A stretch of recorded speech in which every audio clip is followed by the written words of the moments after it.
make their way from St. Paul's.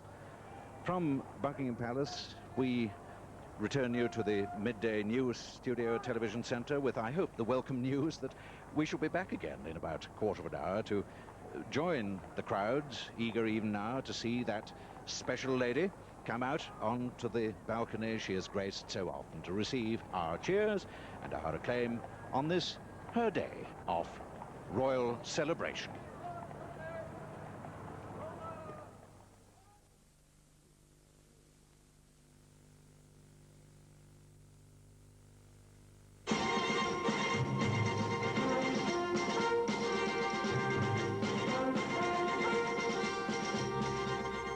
The Queen Mother drives to St. Paul's Cathedral for the Thanksgiving service in honour of her 80th birthday. As you've probably seen, the royal family have been taking part in the official celebrations to mark the Queen Mother's birthday, which is on August the 4th. The service at St. Paul's was part of a morning of ceremonial. Our reporter is Kate Adey.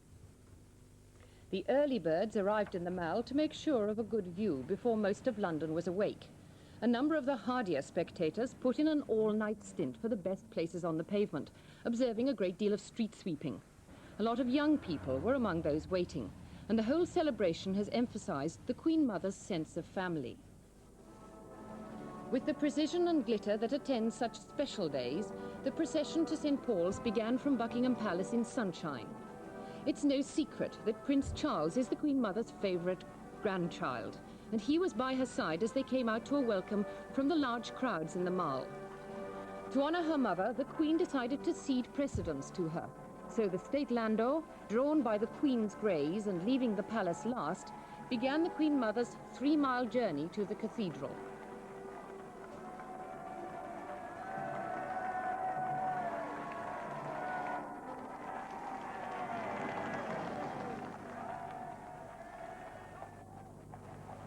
Virtually the whole of the royal family were ahead of the Queen Mother as the procession went towards Trafalgar Square and the Strand. With the Queen, Prince Philip and Prince Andrew, both in naval uniform, an admiral and a midshipman, and Prince Edward. In front of a packed cathedral, the Queen waited to greet her mother, emphasizing that it was her day.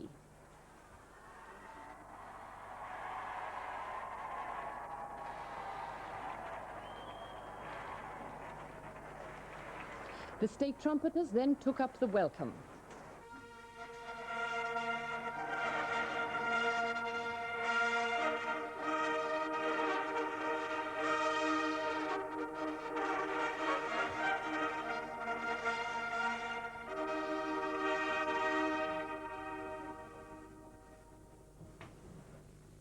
A service of thanksgiving with praise for Queen Elizabeth, the Queen Mother's dedication and love, in an address by the Archbishop of Canterbury.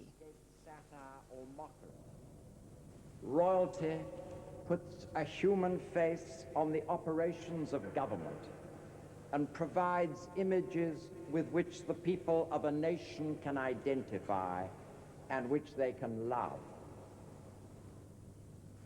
The Queen Mother has over the years helped us to feel that being a citizen of this country is not just being an entry on the central computer or being an income tax code number, but it is being a member of a family where common interests and kinships exist beneath and beyond all our divisions and conflicts. The Thanksgiving service marks the start of a number of special occasions to mark the Queen Mother's 80th birthday.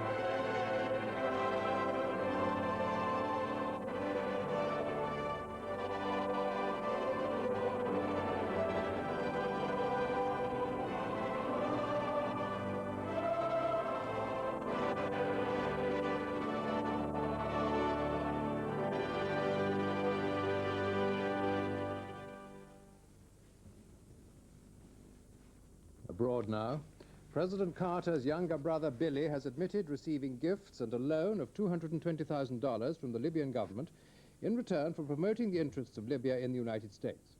To avoid prosecution, he's had to register as a foreign agent and list the money he's received.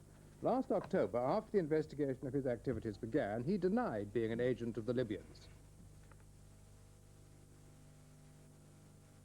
I wrote a letter requesting the forms in case I wanted to become an agent. The Justice Department released it to the news media that I had requested the forms, and they have not sent me the forms yet. I have not received them. I do not need them. I am not an agent for the Libyan government. You want to be? I'd like to be an agent for anybody if I could make money on it. One place where Billy Carter's links with Libya are likely to be commented on and exploited is in the city of Detroit, where President Carter's Republican opponents have started their convention. Martin Bell was at the opening night. From the moment of his arrival here until the delegates go home on Friday, the city is his, the convention is his. The former California governor, former actor, never had a more receptive audience, nor perhaps a better script. I had a dream just the other night.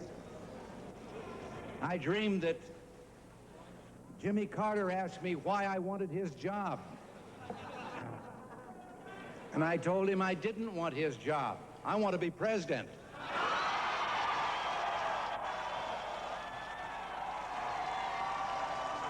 Mr. Reagan won't appear at the convention hall till Thursday. The place, however, is warming up its welcome for him, and to judge by last night's session, the opening night, it is foreshadowing the kind of campaign that Mr. Carter is going to have to withstand in the autumn. A campaign on the general theme of America First. And it was former President Gerald Ford who led off on this last night to ecstatic applause from the hall. He rejected the idea of the age of less, of lowered expectations. The administration's alibis were baloney, he said. Mr. Carter had given up on the job. Well, I know something about that job. I've been there.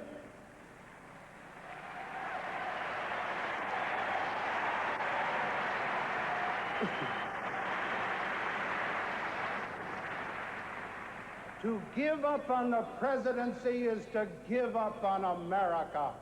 If Jimmy Carter doesn't feel up to the job, he shouldn't be in it.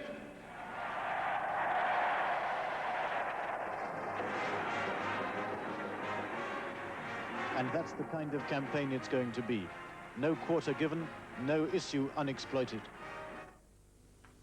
Doctors treating the freed American hostage Richard Queen say he's suffering from multiple sclerosis, a disease affecting the brain and spinal cord. The 28-year-old diplomat has been undergoing tests at a United States Air Force military hospital in West Germany following his release last week after 250 days captivity in Iran. At home, the head of Nottingham's Public Health Laboratory has ruled out pesticides and food poisoning as the cause of the collapse of 300 children at a show at Kirkby and Ashfield in Nottinghamshire on Sunday. Dr. Malcolm Lewis says he's now reasonably sure that fatigue was the original cause and that this developed into a form of collective hysteria. The results of all scientific tests will be discussed tomorrow afternoon at the health laboratory. The BBC has decided to cancel the first of the Promenade concerts, which was planned for Friday.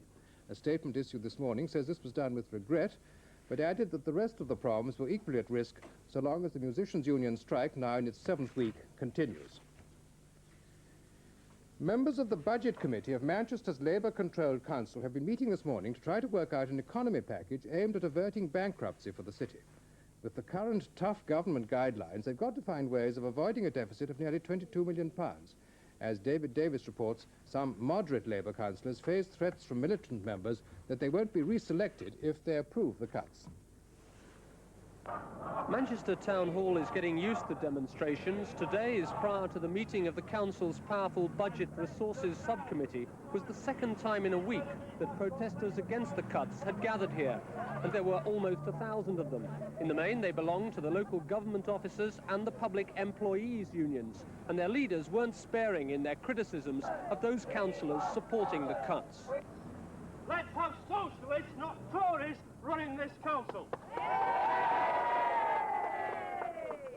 The Labour Party may control Manchester, but differences of opinion within the party have certainly grown in recent months.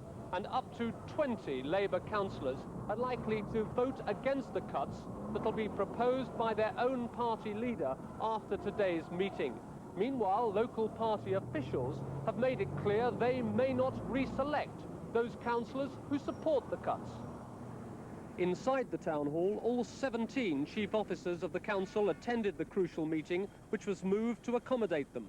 Outside, as the protesters marched round the town hall, it became known that the proposed cuts may include an increase in the price of school meals, the closure of 2 old people's homes and a nursery, and hit especially adult education and part-time teachers.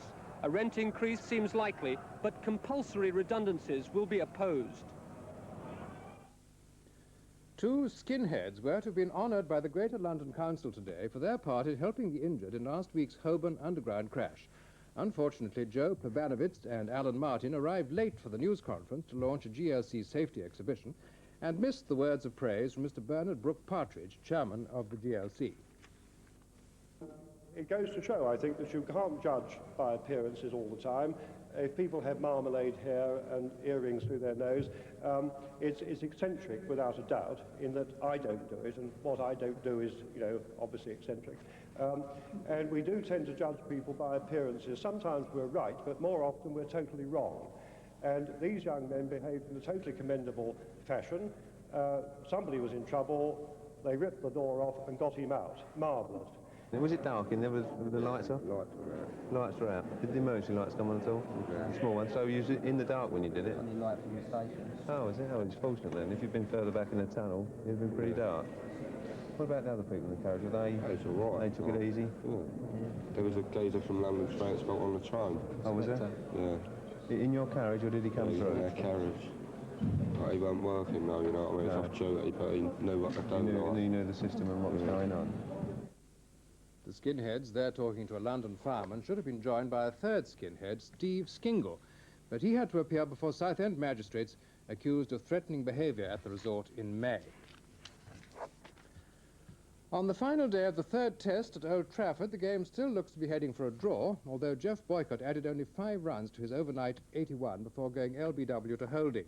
The latest score is England 283 for 4, and Gatting is 51 not out. World champion racing driver Jody Scheckter has announced his retirement. The 30-year-old South African, who's completed more than 100 Grand Prix, will race for the Ferrari team once more in October before leaving the circuit for good. Well, that's the lunchtime news. Our next news will be at 20 to 6. And now look at the weather with Jim Baker. Good afternoon to you. Well, it's certainly a pleasure to be bringing a much more settled-looking chart to you, especially on such an important day. The only thing to spoil it is these cold northeasterly winds, which are keeping that eastern side of the country on the cool side.